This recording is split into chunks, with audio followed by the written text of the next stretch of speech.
What's up mga ka-J-Vlog? Welcome ulit sa panibagong video. At sa video na to, magva-vlog test tayo gamit ang Huawei Y7a. So tara mga ka-J-Vlog, check natin.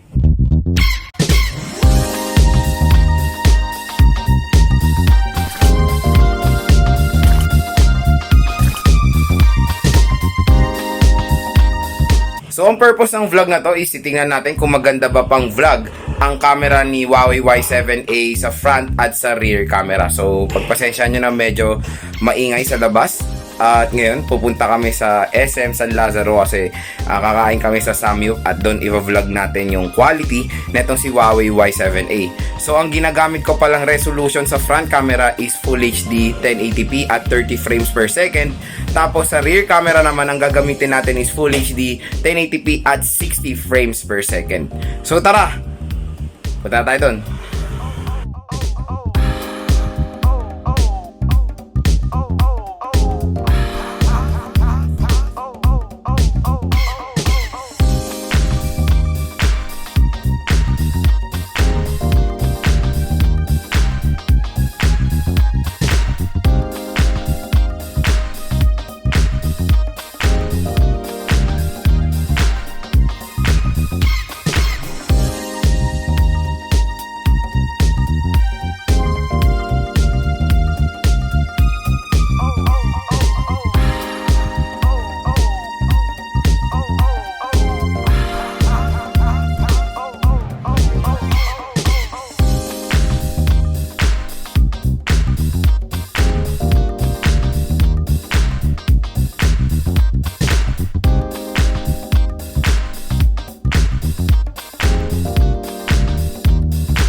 So ayan, nakauwi na kami at yun, ginabi na kami pauwi ng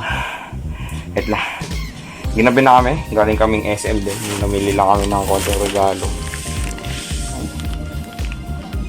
So sa tingin nyo, maganda ba pang vlog itong Huawei Y7a? So comment down below. Ayan, see you ulit sa next na video at comment nyo lang kung gusto nyo pa ng mga vlog test sa iba't ibang mga phones. So bye, good.